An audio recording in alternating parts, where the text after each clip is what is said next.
燕少身上的味道。专注，力气放在手上。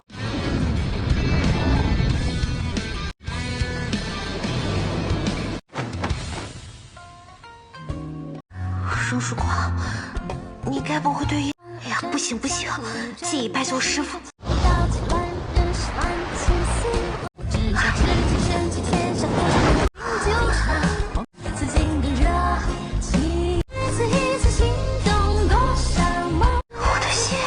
我的心已经快要犯病了。哎呀，荣曙光，控制你。你都在想什么？没劲。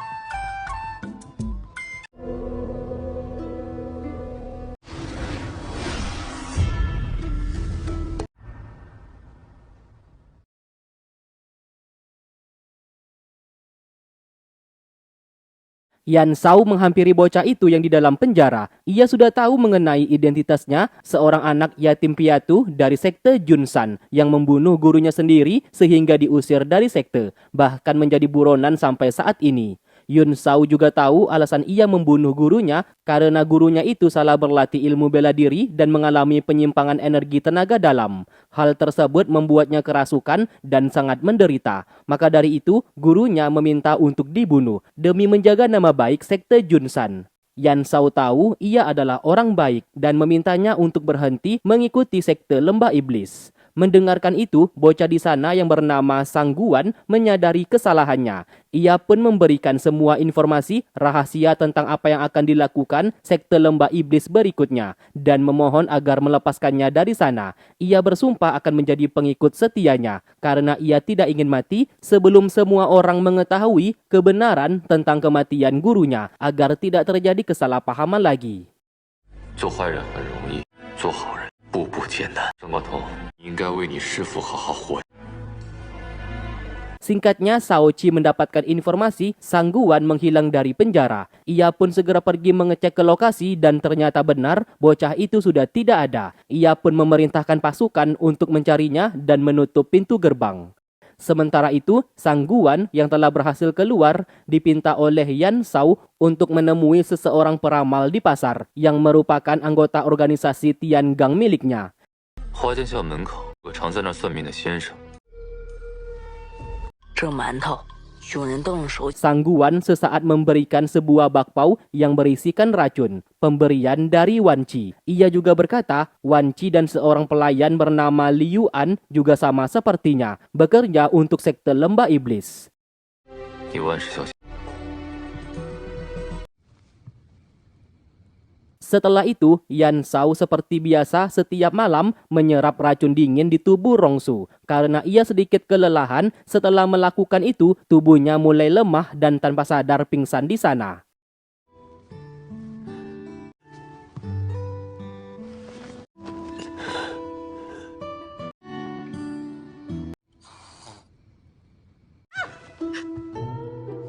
Tak lama kemudian, Rongsu terbangun. Ia sangat terkejut kenapa gurunya berada di sana. Dari arah luar, Liu An membawa pasukan untuk menggeledah semua kamar karena terdapat buronan yang kabur dari penjara. Rongsu yang panik mau tidak mau menyeret gurunya itu masuk ke dalam ruangan rahasia.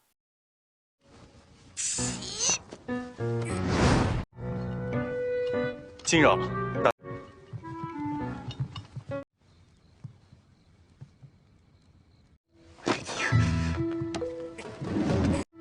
师傅， Setelah pemeriksaan selesai, ia pun kembali menyeret gurunya keluar dari sana. Karena masih belum sadarkan diri, ia pun menjadi panik dan memeriksa detak jantung sang guru apakah masih hidup atau tidak. Tiba-tiba Yan Shao terbangun. Melihat bajunya dibuka, kesalahpahaman pun terjadi. Mereka berdua lantas berdebat satu sama lain. 你要对我做什么？ 我救你啊！深夜里男女。 明日早起，继续练道。 Singkat cerita, keesokan harinya, Yan Shao kembali melatihnya. Tiba-tiba Shao Qi datang ke sana dan berniat mengajarinya bela diri juga. Alhasil perdebatan pun terjadi. Yan Shao tidak akan membiarkan muridnya berguru dengan orang lain selain dirinya.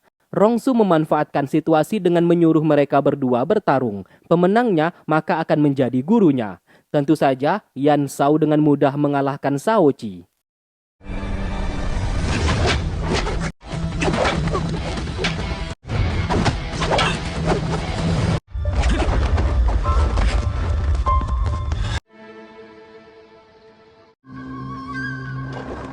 Di malam hari tanpa sengaja, Rongsu melihat seseorang memasuki aula perpustakaan yang ternyata itu adalah Yan Shao. Ia berencana mencari informasi letak keberadaan kunci harta karun. Namun tiba-tiba dari arah belakang, Rongsu datang mengejutkannya.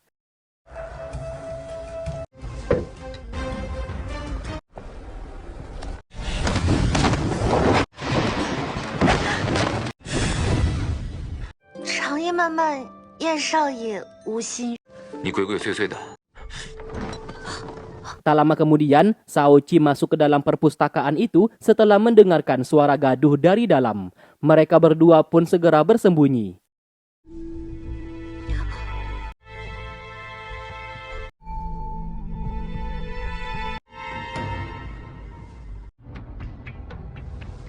“少庄主，都搜过了，撤吧。报够了没有？” Setelah berhasil selamat, Rongsu bertanya kenapa ia masuk ke dalam aula seperti seorang pencuri. Yan Shao tidak menjawab pertanyaannya dan mengancam ia untuk merahasiakan ini semua dari siapapun.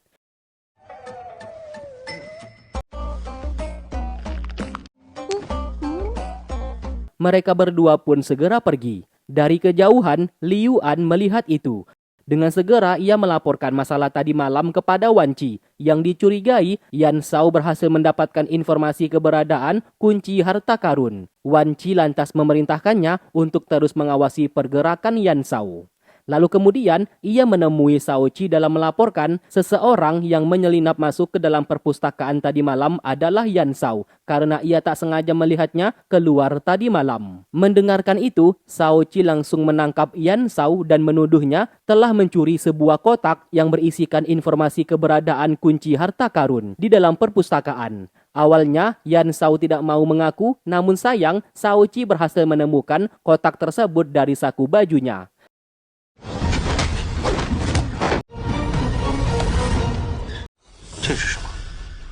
Melihat itu, Rongsu tidak menyangka selama ini Yan Shao mendekatinya dan mau menjadi gurunya, itu semua hanya demi mendapatkan kunci harta karun. Ia pun merasa sangat kecewa. Terlihat Yan Shao hanya diam tanpa mengatakan apa-apa. Dari kejauhan, Liu An melihat dan mendengarkan percakapan mereka.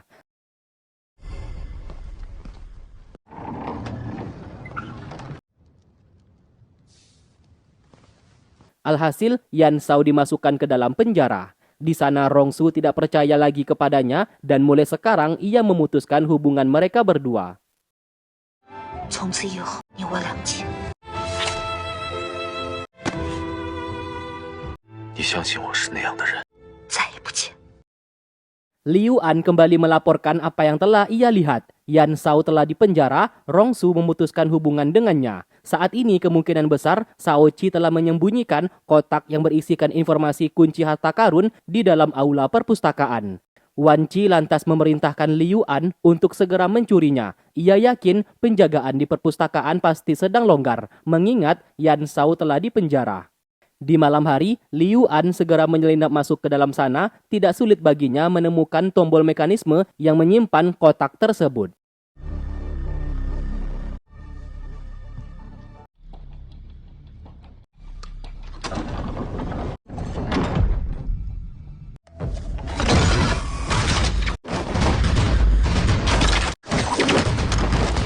Siapa sangka terdapat sebuah jebakan yang membuatnya hampir tewas terbunuh. Namun siapa sangka keberadaannya diketahui oleh Shao Qi.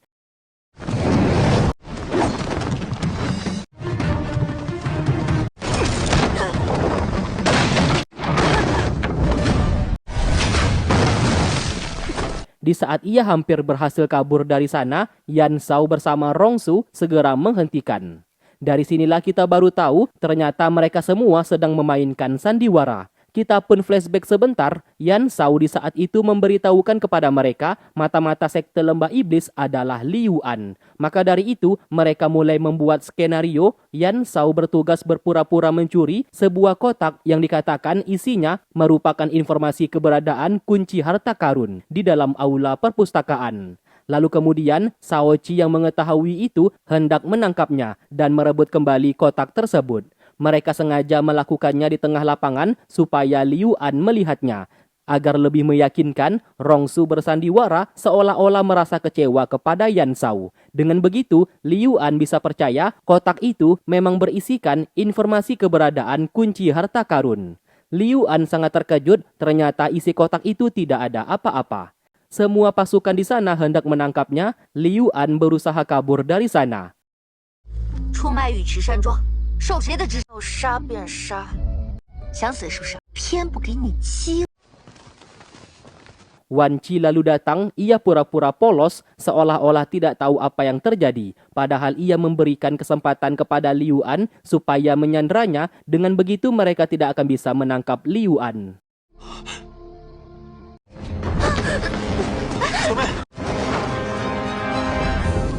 Lalu keesokan paginya, Shao Qi memberikan nasihat kepada Rongsu untuk berhati-hati kepada Yan Shao. Karena ia curiga, Yan Shao bukanlah orang baik. Meski selama ini ia sering membantu desa Gunung Yuqi, namun ia sendiri juga tidak tahu apa alasan Yan Shao melakukan ini semua. Ia yakin pasti ada sesuatu hal yang dirahasiakannya. Mendengarkan itu, Rongsu memintanya untuk tenang saja, ia percaya kepada Yan Shao adalah orang baik dan tidak mungkin mengkhianati mereka seperti apa yang dilakukan oleh Liu An. Dari kejauhan, Yan Shao melihat mereka berduaan yang membuatnya sedikit merasa cemburu. Alhasil di saat Rongsu hendak berlatih ilmu bela diri, Yan Shao mengajarinya dengan cara kasar sehingga membuat Rongsu merasa terintimidasi. Ia pun memilih bersembunyi, namun tidak sengaja ia tiba-tiba bisa mengeluarkan sedikit energi tenaga dalamnya.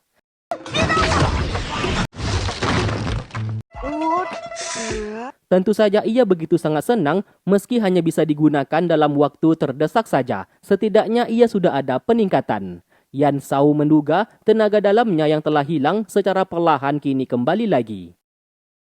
Singkat cerita, anggota organisasi Tiangang berhasil menemukan Liu An. Mereka pun segera melumpuhkannya di saat Liu An berusaha kabur. Tak lama kemudian, Yan Shao datang ke sana sambil berkata kalau ia tahu identitas Liu An yang berasal dari desa Longyu dan nama aslinya adalah Liu. Mendengarkan itu, Liu An begitu sangat terkejut dari mana ia bisa tahu identitasnya. Yan Shao lalu berkata jujur kalau dirinya juga berasal dari desa Longyu dan mereka berdua adalah teman bermain di saat masih kecil. Namun semuanya berubah di saat sekte lembah iblis datang ke desa mereka dan membunuh semua orang. Karena diketahui desa Longyu mereka menyimpan kunci harta karun tersebut.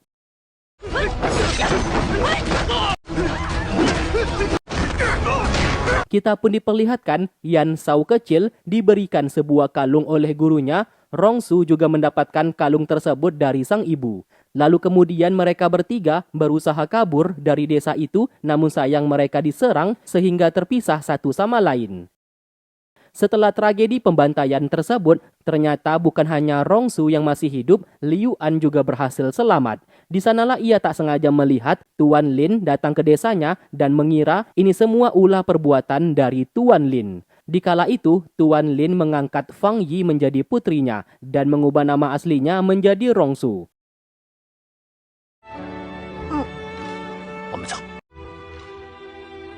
Kembali ke masa sekarang, Yan Shao berkata mereka adalah korban dari sekte lembah iblis dan itu adalah kebenarannya. Apabila ia membantu sekte lembah iblis, maka sama saja Liu An membantu orang-orang yang telah membunuh kedua orang tua beserta adiknya di saat dulu. Sesaat ia memaksanya untuk memberitahukan racun apa yang telah Liu An berikan selama ini kepada Rongsu. Liu An menjawab racun itu bernama jantung teratai merah dan tidak ada obat penawarnya. 世间无人能解荒。有我在，他不会死。Singkatnya, Tuan Lin mendapatkan informasi Liu An berhasil ditangkap dan berada di luar. Mereka pun segera pergi melihat dan ternyata benar Liu An dalam posisi terikat. Namun mereka tidak tahu siapa yang berhasil menangkap dan membawanya kembali. Sedangkan Rongsu curiga ini pasti perbuatan Yan Shao. Tuan Lin hendak membawanya masuk untuk diinterogasi. Tiba-tiba, Wan Qi menghentikan dan meminta supaya Liu An dimasukkan ke dalam penjara terlebih dahulu. 带走。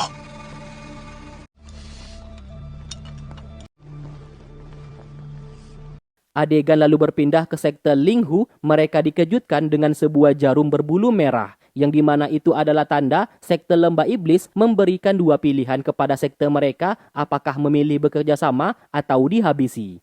Kakak pertama sekaligus ketua sekte Linghu lantas meminta Linglong, adik seperguruannya yang ketiga, untuk pergi ke desa Gunung Yuqi dalam meminta bantuan. Tanpa berpikir panjang, Linglong segera pergi. Sesampainya di desa Gunung Yuqi, ia pun menceritakan apa yang telah terjadi kepada sektenya saat ini dan sangat berharap mereka dapat memberikan bantuan. Desa Gunung Yuqi yang dikenal sebagai desa yang terbesar di dunia persilatan tentu saja bersedia memberikan bantuan. Tuan Lin memerintahkan Shao Qi menyiapkan pasukan dan pergi hari ini juga. Wan Qi secara diam-diam menemui Liu An di dalam penjara. Ia memintanya untuk bersabar dan ia akan mencari cara untuk mengeluarkannya dari sana. Liu An justru menolak bantuan darinya. Ia bersedia dihukum dan tidak ingin melakukan apa-apa lagi. 叶少同你说了什么？ Sementara itu, mereka telah tiba di sekte Linghu. Baru saja masuk, Yan Shao mencurigai ada yang tidak beres. Kakak seperguruan yang kedua dari sekte Linghu menyambut kedatangan mereka dan meminta menunggu sebentar. 我去去就回。你们不觉得有点奇？ Setelah itu, Linglong bertanya di mana kakak pertama, karena sedari tadi ia tidak melihatnya, padahal bala bantuan sudah datang saat ini. Siapa sangka kakak kedua di sana membuatnya menjadi pingsan.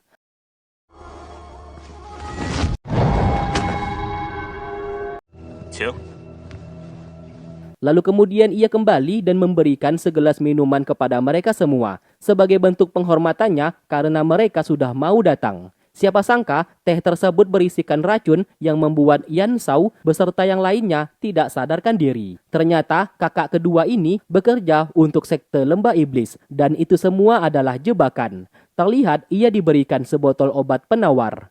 Jiang lalu masuk ke dalam dan hendak membunuh mereka yang ada di sana. Namun siapa sangka Yan Shao beserta yang lainnya justru hanya pura-pura pingsan saja. Kakak kedua yang ketakutan segera kabur. Linglong menjadi sangat marah karena sudah membuatnya pingsan, bahkan sudah membuat kakak pertama mereka tidak sadarkan diri.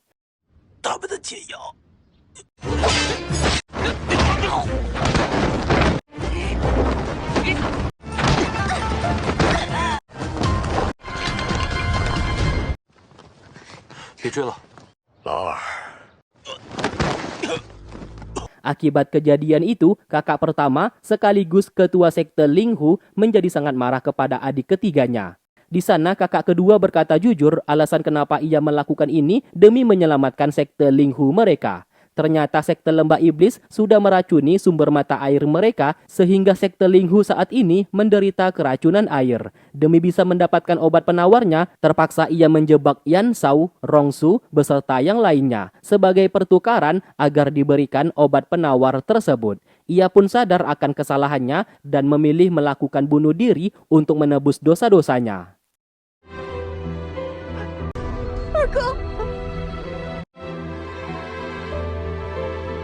Lalu kemudian Yan Shao memanggil kedua pasukannya dan memberikan perintah kepada mereka untuk pergi ke pavilion Wuking dalam menemui Jin Buyao untuk mencari cara dalam menemukan obat penawar dari racun jantung teratai merah.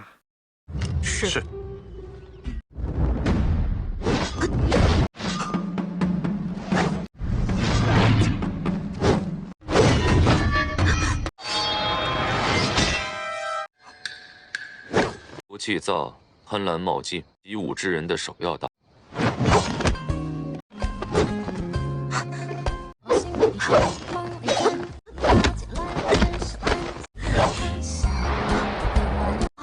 感觉啊，这刀它越不受我控制。师傅放心，徒儿一定会努力的。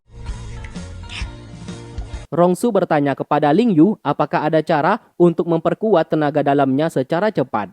Ling Yu menjawab ia tidak tahu akan hal itu, namun menurutnya tentu pasti ada caranya. Mereka pun pergi ke aula perpustakaan dalam mencari informasi.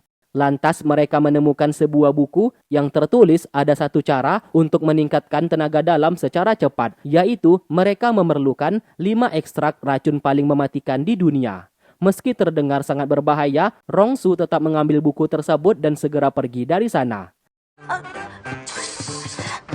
Lalu keesokan pagi, Yan Shao sangat marah setelah mengetahui dari Ling Yu kalau ia hendak mengumpulkan 5 racun mematikan di dunia untuk membuat sebuah pil penambah tenaga dalam. Untuk menjadi jauh lebih kuat, harus mengandalkan diri sendiri karena tidak ada yang instan di dunia ini dan semuanya perlu pengorbanan. Yan Shao lalu membawanya ke tepi sungai agar ia bisa merasakan energi alam sekitar. 落花跟水都在动，流水在动，落花